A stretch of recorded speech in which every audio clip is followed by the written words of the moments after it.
lobby, but we'll go ahead and get started in about 35 seconds. Exactly. Are we live online yet, Mike? Hello to everybody joining us online. Glad you're with us.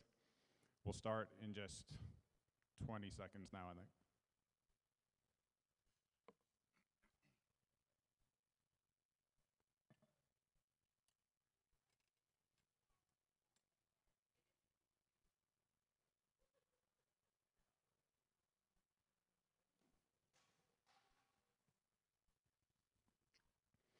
Now would be a great time to come forward a little bit if you're in the back.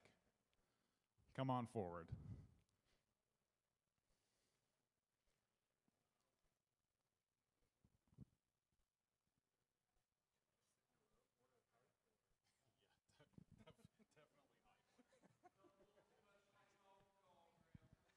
What now? What, to come to the front? Bringing it back, Bill, bringing it back.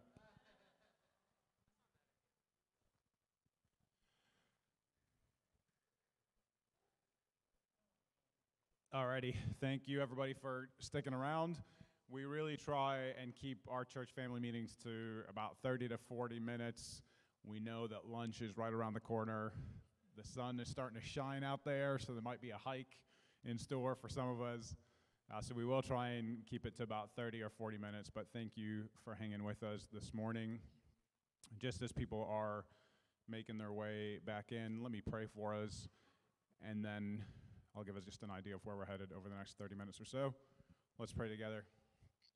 Father, it is a gift just to come together in this place and to worship you and to hear from you in different ways and to hear from one another. Just thankful for Mike's teaching this morning and just the reminder about the connectedness between encouragement and love and how we can be that for one another and how we can receive that from you. And so would you help us just to hold that in a deep place this week and every week. And Father, as we meet together now over this next 30 minutes or so, would you be with us? We know that you're here in all of the spaces that we gather together, and so we invite you into this space as well as we talk about the nuts and bolts of ministry and life together and where we're headed in 2023. Would you be with us, I pray, and be shaping and molding us even in this time. It's the name of your Son, Jesus. Amen. Amen. All right. Are Ethan and Jasmine close by? There's Ethan. Jasmine, oh, you're right here. Come on up, Jasmine. Come on. You belong to us now, Jasmine. Come on. Alrighty. So as is fairly typical for our church family meetings, we are going to offer some ministry updates. So in a second, I'll hand off to the staff and we'll just go one by one, providing some different ministry updates and a little bit about where we're headed in each area for 2023. We'll talk a little bit about the budget together and just give some updates there, staffing, some of those more practical things. And then towards the end of our time together, we're going to have a Q&A. So what's really important to us, a few different things are, but one of those in this space is that we provide ample opportunity for folks to ask questions that they may have about church life, about Sunday mornings, about different areas of ministry within the heart, how to get connected here, all of that kind of thing. So there will be an opportunity for that towards the end of our meeting together. So if you have any question in your mind, there'll be a chance to ask that towards the end. If you are joining us online and you have a question that you'd like to ask, feel free to stick that in the chat, and we will monitor that as well so that you have an opportunity to ask any question too. So that will come up towards the end. All right, so I am going to hand off to you, Ethan, to give us an update in your ministry areas first, and then we will go from there. Hi, everybody. So yeah, just wanted to let you know some updates maybe from kids, youth, and Table Talk stuff. As you know, this week we're having our fifth, is it Table Talk 5? 5? I'm losing track with these Roman numerals. Table Talk 5, so we're right. It sounded like a good idea when it was 1, 2, and 3, and then now I'm like, what are we? Okay. So very excited about that. We're obviously tackling some tougher and tougher issues. So we're looking ahead into February and May into other things as well. So excited about that. But if anybody has any questions about that project, we we would love to answer them, and we just want you to know you are genuinely invited, no matter where you stand on any one of these issues, to the conversation. So this time we do have a panel we're dialoguing with, so the format's a little bit different. The on-ramp is a little bit maybe less work ahead of time. There's a little pre-talk video, but just to kind of preview some of the conversation. But I'm very excited about wading into this issue with a bit of a different format with some panelists and some discussion. Can't wait. So that's this Wednesday. For youth group, I just want to say that I'm always surprised again and again that the youth group, they bring new people in quite regularly. So like there's a lot of the friends of the youth that make their way to Wednesday nights that aren't here on Sunday morning. I just want to let you know they're continuing to inspire me in terms of their outreach and the way that they bring their friends into the space, which is just like it's just so fun to witness. So anyway, if I wish I could like bottle the energy of youth group and like kind of show you what it's like here, but we do have an Instagram channel and a TikTok if you want to follow along the action. Yeah, TikTok. I just post and leave. I'll just tell you that. That's a strange place. Anyway. Did you do the Meghan Trainor dance? No, I have not danced to Meghan Trainor yet. Should I say yet? She's trending. Okay.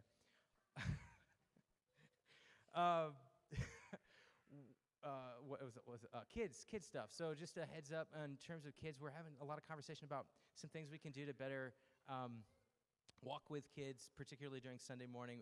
Lydia's done a fantastic job doing a Sunday kids moment up here, and let's give her a round of applause. Like,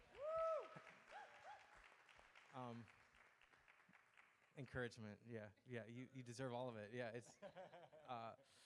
And we are thinking about ways we can even go deeper with the kids outside of this space. And I'm sure these guys will mention it, but thinking about moving that kids moment to like once a month in here during Intergenerational Sunday and having more of a classroom kind of environment behind the scenes, with something we've done before at the Heart and are looking at doing. Gives us the opportunity to maybe expand to different age groups and parse things a little bit differently. But we're having that conversation and we're excited about it. So yeah, and in 2023, along with that, we want to have a bigger conversation with parents about how we can come together as a community where the expression "it takes a village" is very much real, and some of us have we all have needed our village, and we are and can be that for one another in a deeper way, and we're excited about having that conversation on the other side of the year. I'm thinking like a parent night where we have childcare provided and food provided. That's what I'm saying it here. Trying to get the budget allocated for that. But in January, that's what I'm hoping to do, to go and get the conversation started about how we can, what would family ministry look like here? How can we walk deeper with one another? So we're excited about that. And so it's just parents in your divided attention, which is always the case. Keep that in mind. Yeah. All right. Over to Mike, to Jasmine. Hi. If we have not met yet, because I'm the newest person here, yeah. I'm Jasmine. I am the worship director. Before I kind of just talk about my area of ministry, I just want to say that I'm so thankful for the Heart. I'm just really thankful for how I've been welcomed in and received, and it's the biggest encouragement because I think there's a reasonable amount of fear stepping into a church and hoping they're gonna like you. So I feel liked, and I just really appreciate that. Thank you. Thank you.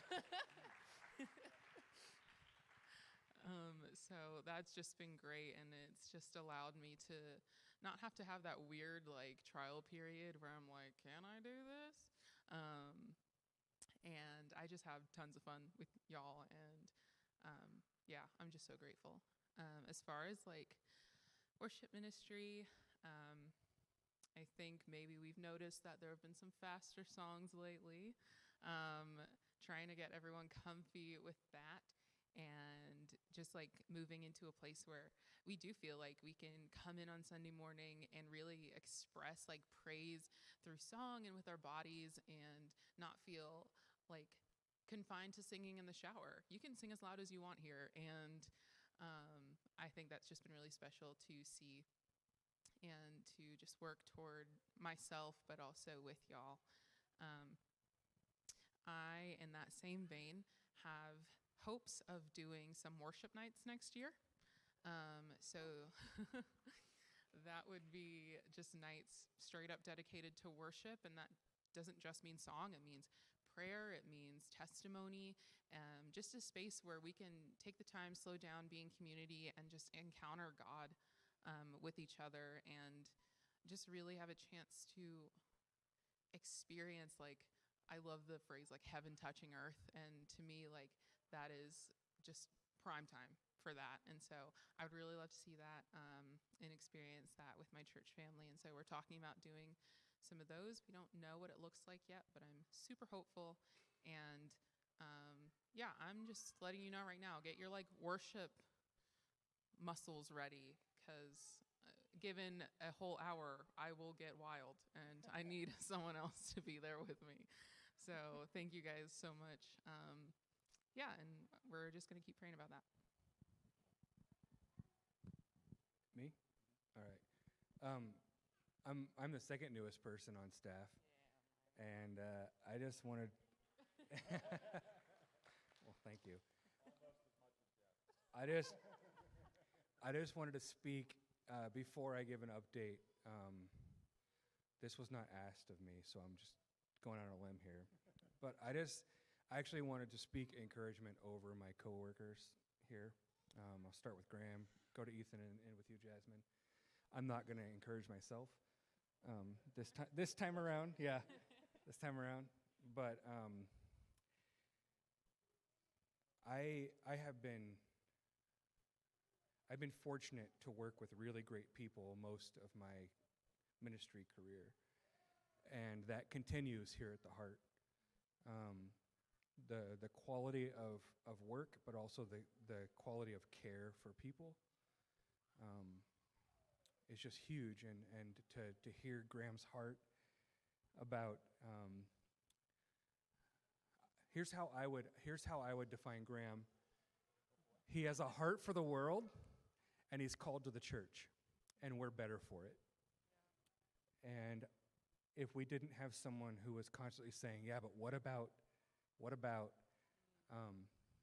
we'd be a sorry bunch. And so I really, really appreciate your heart and for pushing us in that direction in a gentle and loving and patient way. And I'm really looking forward to how God bears fruit in that in the coming year and the years ahead. Ethan, I've never met somebody who put so many hours into working out all the details. And I have found myself envious of that at times, sometimes to the point of being like, you're not Ethan, you're Mike. But I just want to know that I value your desire to achieve excellence for the name and glory of Jesus. And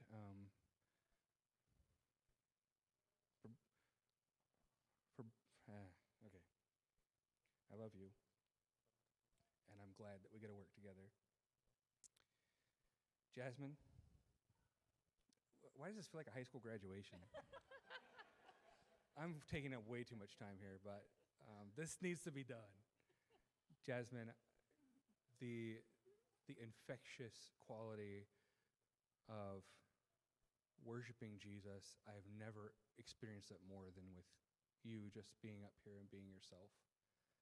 And I know that there has been internal struggle and internal dialogue that try to convince you otherwise, but they're liars and they need to stop, because you draw us into the presence of a real and holy God on a weekly basis and at staff meeting and in all interactions. I value the way that you love my kids and my wife and the way that you point me to Jesus. So thank you. Thank you. All right. This is your team. This is your team. All right. Enough of that. I'm really, really excited to talk about kind of an emphasis for us coming into 2023. Something that it's been really hard to name, but we're just settling with intentional community. And that is not another name for small groups. We're not changing the vocabulary. What we are going to do is, in a church without membership, we find that it's hard to recognize and understand what next steps are when you want to be intentional with one another outside of a membership framework. Because oftentimes membership will be like, okay, well, you're committing to these things. And then it gets reduced to voting or something that's really unhealthy, and oftentimes popularity of people's opinion drives what we do rather than what God wants. We don't want that. So we're not proposing membership, but we are proposing for those who say this is their home church to think through what it means to be intentional in relationship with one another, not just on Sunday morning, but on a regular rhythm. And we have this lovely little document that we put together. There's 3 spaces on the stage where you can come and grab one that kind of flesh out for us what we believe intentional community looks like and what are some suggested steps you can take to make that real in your life. And it's all framed through that idea of loving God completely, loving self correctly, and loving others sacrificially. And so we tried through that rubric to just kind of put language and permission to that kind of relationship here in our church. It shouldn't wait for someone to get into spiritual formation group to feel connected. It should happen when someone walks in the door, that they're seen, and that we take it upon ourselves to be intentional with them. So that is kind of our ask right now, is those who would call this their home church to take this, to pray about it, to read through it, and to say, okay, God, where do you have me uniquely placed to engage in something here? And I think that's all I really want to say about it. But that's my update. So there you go. Thank you, guys. Yeah, just to follow on from what Mike is sharing there, it's been an ongoing conversation, and certainly over the last 6-8 months since Mike joined staff, just how do we balance this commitment that we have to not necessarily being a membership-driven church, because that does have its drawbacks, but also how do we really commit to one another, and how do we take responsibility for one another as a family, as a church family, as a spiritual family.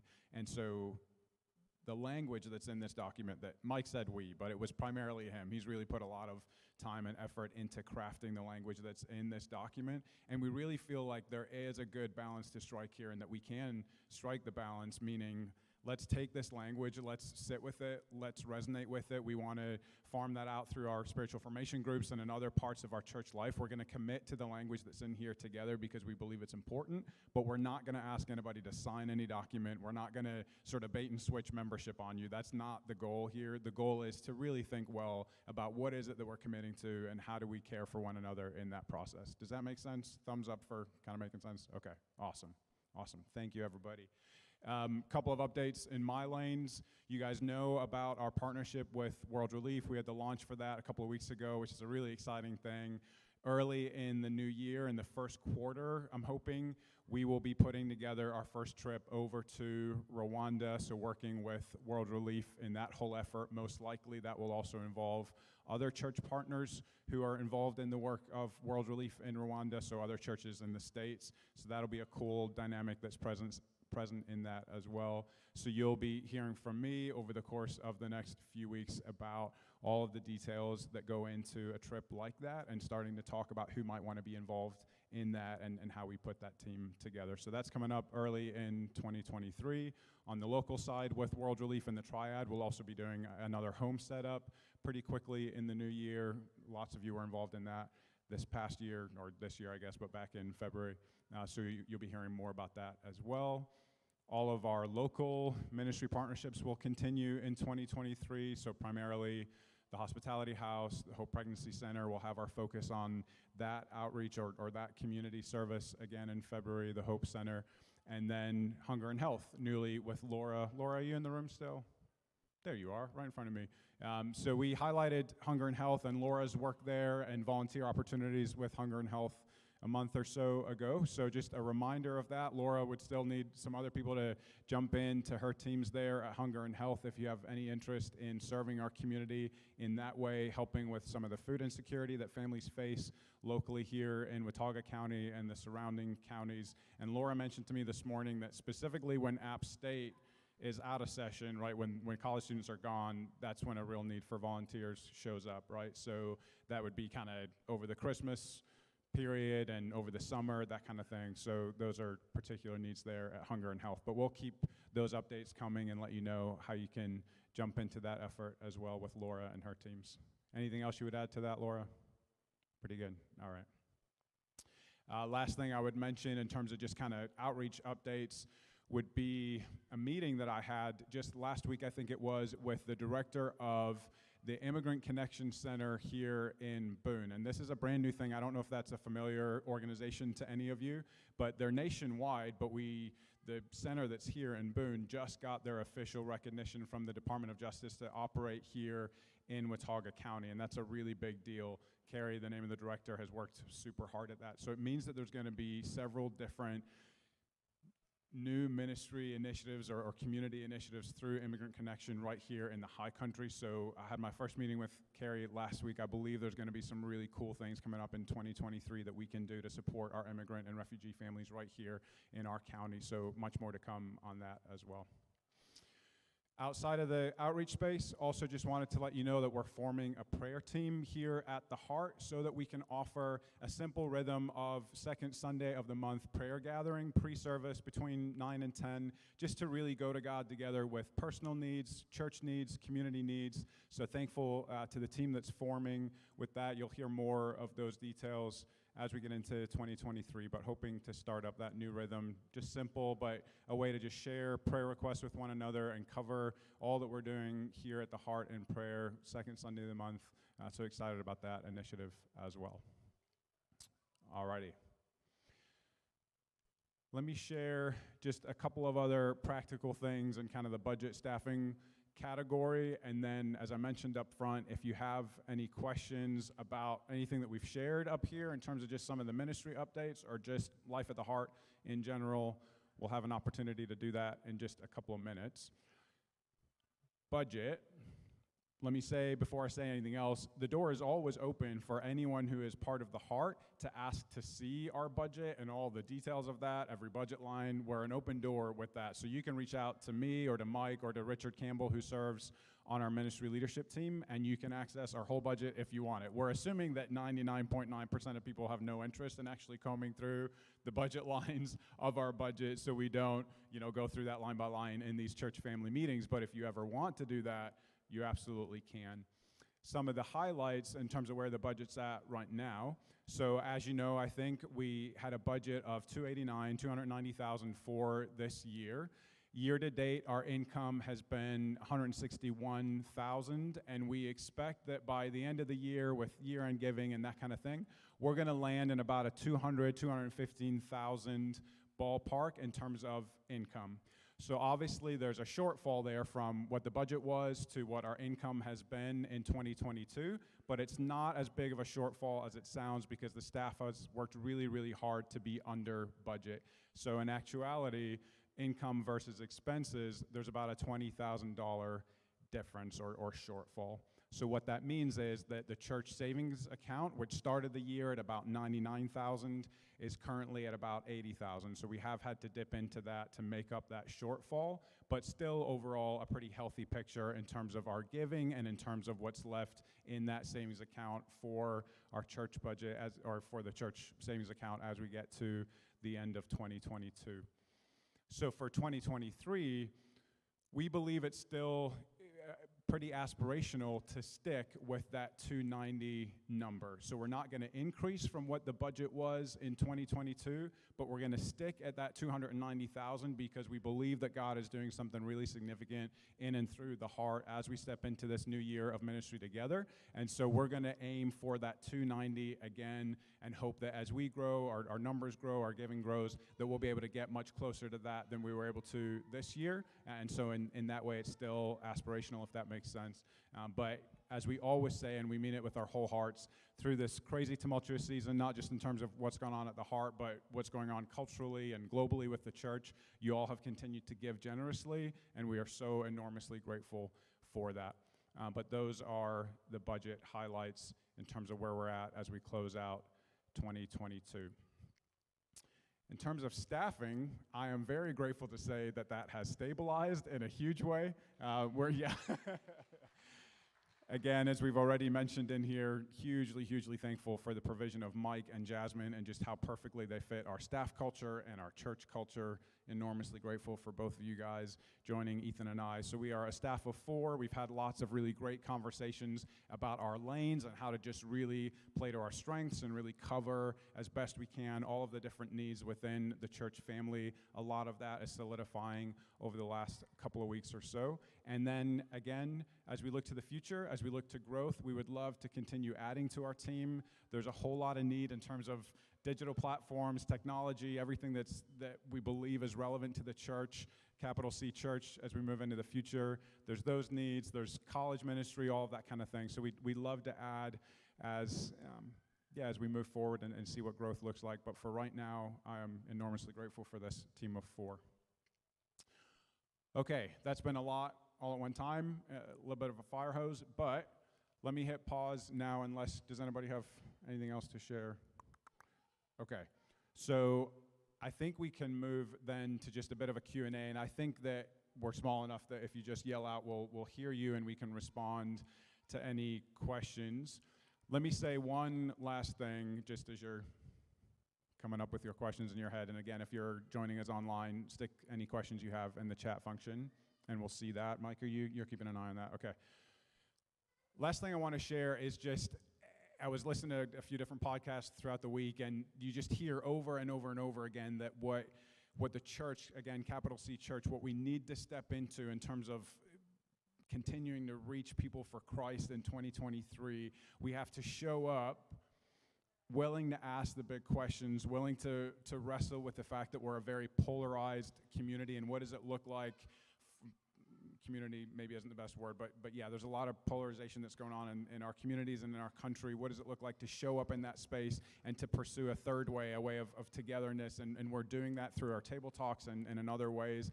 And also a lot of different conversations right now within the church about what it means to show up and address some of the root cause issues in communities and really show up as the hands and feet of Christ at a depth, and not just with sort of the typical outreach efforts that churches have had. Those have been good in lots of different ways, but we got to dig deeper. And again, it's like, oh, okay, yeah, that's what we're about here at the Heart. So we're stepping into some of those complex conversations, believing that God's with us. We're stepping into deep root cause kind of issues in our community, and we're joining together in community, which is always just an essential part of church life as well. So that, to me, as I listened to that conversation over and over on different platforms over the last couple of weeks, is really encouraging, to use the theme for the morning, that really I believe we're getting after what God is calling the church into for this next season. So amen, thankful for that. Okay, hopefully that little ramble gave you enough time to think of some questions if you have them. Feel free to shout out. Mike, is there anything on the chat function yet? Not yet. Okay, so any questions or anything that we could clarify more from what we've said already?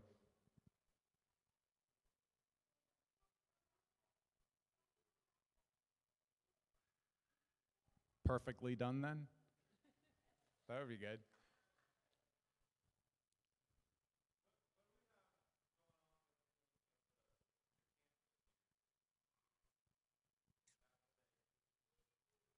Oh, got it. I thought you meant high school campus with App State and college student ministry kind of thing. You want to speak to that a little bit, Ethan, or Mike? I can, maybe we could tag team this. Nothing. No, I'm just joking. Our goal this year is to, we're doing a little bit of missionary work, I suppose, like trying to break ground and find, this is really churchy speak, but like people of peace who have connections, because during COVID, a lot of those bridges broke down, and so we're seeking the Lord. we're waiting patiently, and there are a few people who are firmly anchored on campus who have expressed interest in walking with us in this, and we're really looking forward to building those relationships and seeing how God develops that. And then as that develops, which we trust God will develop, we'd like Ethan to start imagining the internship, what it looks like now, and as students start either coming to faith or wanting to take ownership of their already existing faith, and then just because Ethan does a phenomenal job in that space. So it's a tag team approach right now. I have hung out at a frat house a couple times, so that was fun, and we have several students in our apartment complex that we're fostering relationships with, and then we have some people here at the Heart who are also on campus who are interested in imagining what that looks like as well. So God is moving. It's just going to be a slower thing, but we think that He's going to honor it. So is that enough? I would just say it's a discussion, an ongoing discussion. Yeah, it's not that we're doing nothing in terms of like that we're unaware of it. Like I feel like the church historian at this point, we used to have like between 500 and 600 college students in this room during 2 different services on Sunday mornings, and not only are we a different church since 2019, 2018, as a result of 2020 and beyond, but the college students are kind of in a different place from what I understand as well. So yeah, the short answer is we're in discussion and discernment and prayer, and it's not an absence that is unnoticed. It's a burden, but in terms of how to integrate each of our ministry areas to think through how college student life can be kind of fostered, or what areas of overlap there can be, and at the same stroke, and a real humility that we're navigating new territory, and so we're trying to get the lay of the land. But that being said, it's a discussion I think that should branch outside of the staff and leadership. Like if there are ideas or initiatives, we're all in this together, as they say in High School Musical. Yeah, I think so it's what these guys have shared, and what we would love to have more and more input on. Some of that's happened already, but more discussion is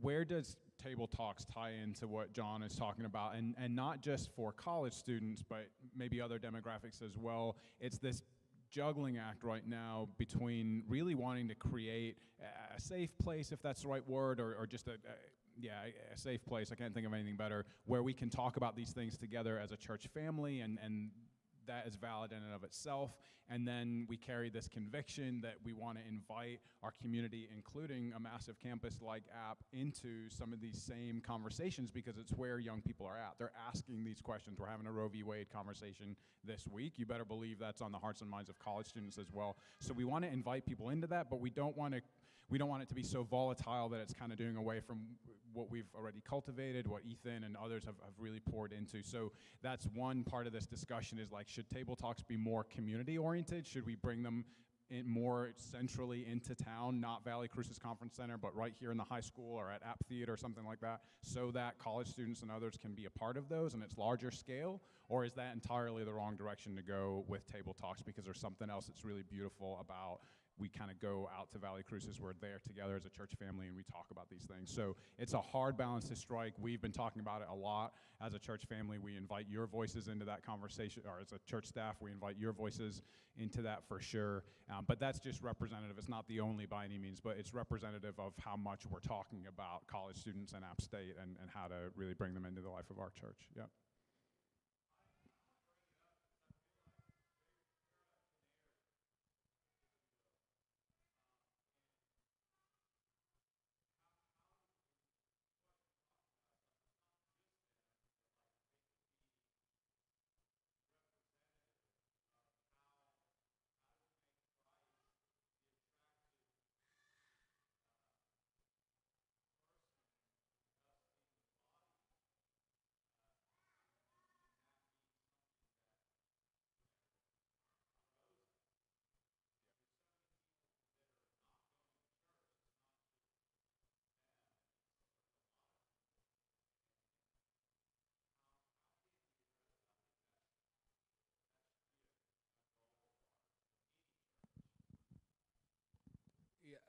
Agreed, and it is. It's not been a stated goal, but it is stated now. And what we need right now is we need to be people of prayer and persistence and stepping into places where maybe like I don't feel like I belong, but I know Jesus does. And so, and how to do that with care and thoughtfulness and not just be some middle-aged white dude pounding a Bible, because that exists on campus too. And so we want to be different. We want to actually be the essence of life to those who encounter the Jesus that we preach and live, and who has saved us. And so please join us in prayer.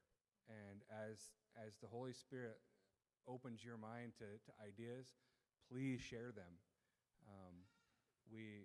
We really are seeking his help and his counsel, and we will go where he says to go, and we'll do it how he says to do it.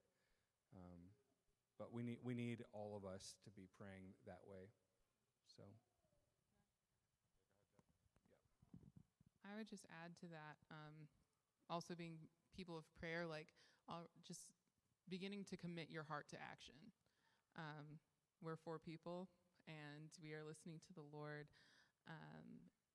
But I think also being a smaller church at the moment, there's the need to, okay, we're committed to this thing, and we want to see more college students, and we want to see more people come to Christ.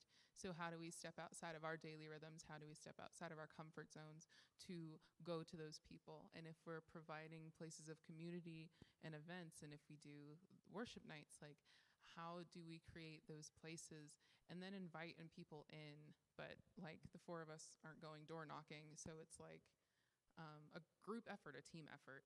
And I think like as we continue that prayerful process, it becomes something that plants in your heart, and we just need to be passionate about reaching people.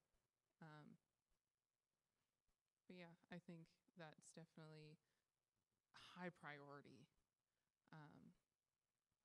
And I've heard everyone's hearts for college students, and it does not go like, they don't fly under the radar. But I think there's kind of a discussion of switching up the formula and not just being like college night, but actually loving them well.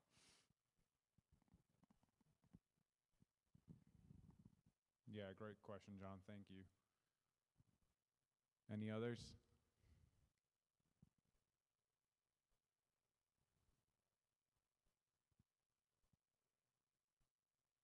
Alrighty. Well, this nothing on lawn, right? I don't want to show anybody.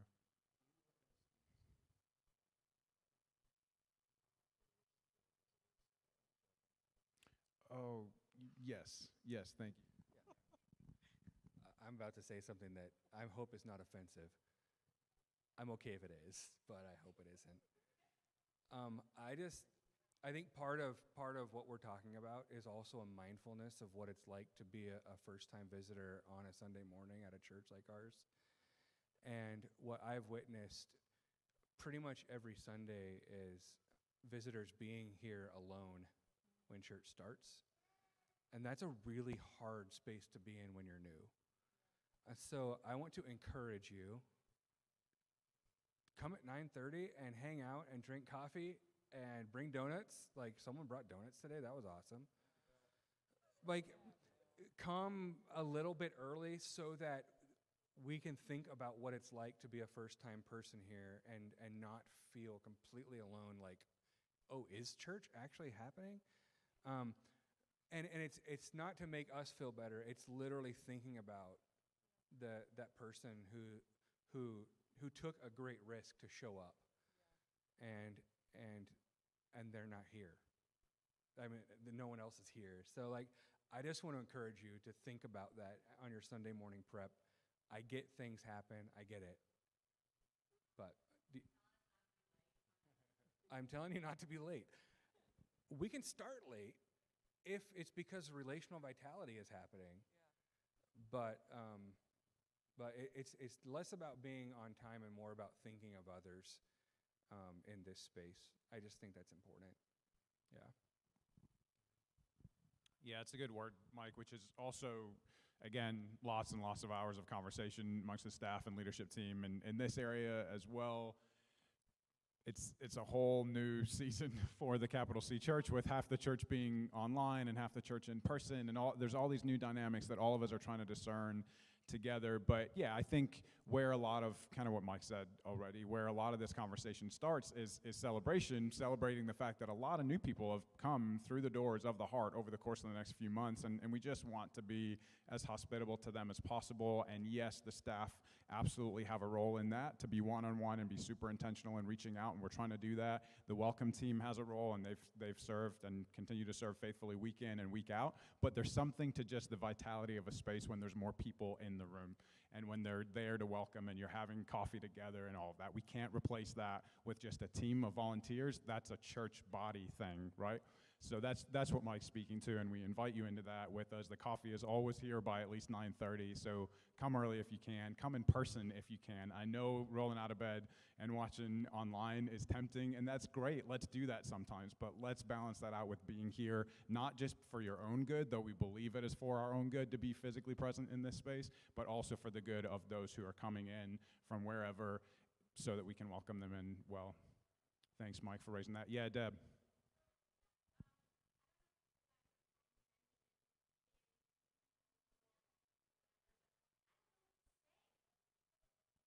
To new people? Oh. Hi, you can say, hi, my name's Deb. No, I think,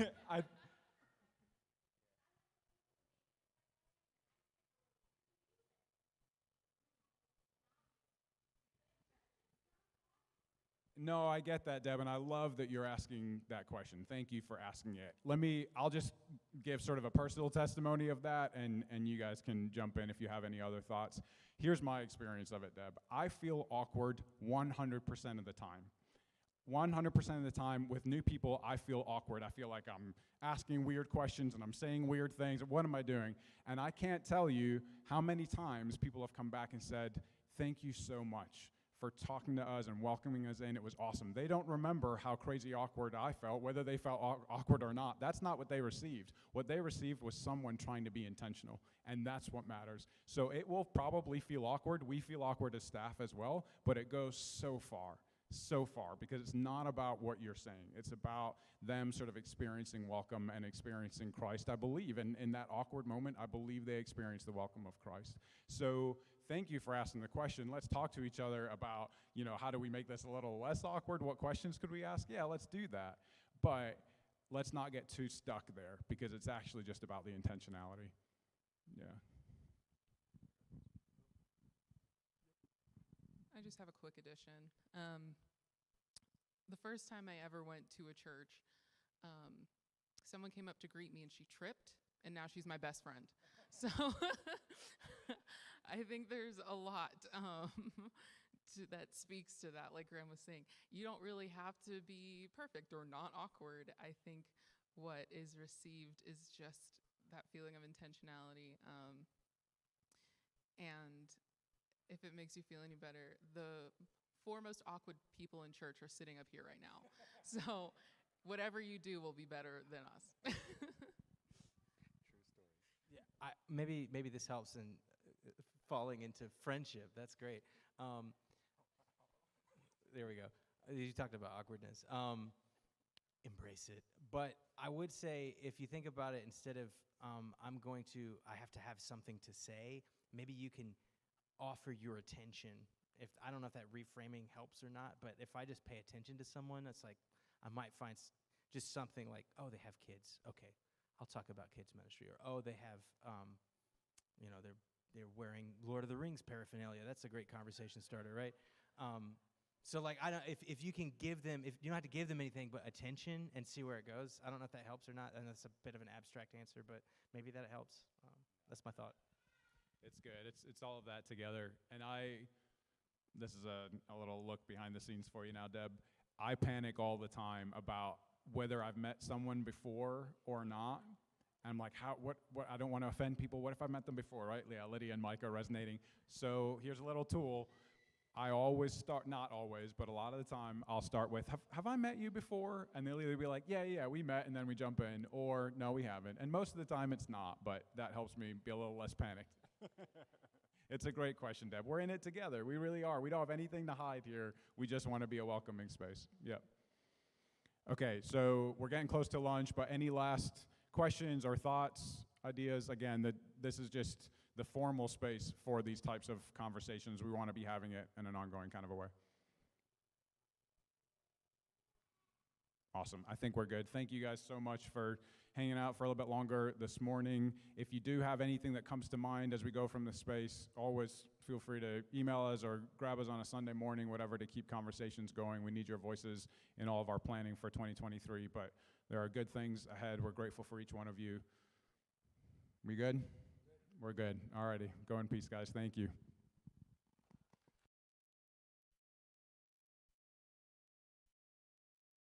Grab one of these documents up front, take it with you.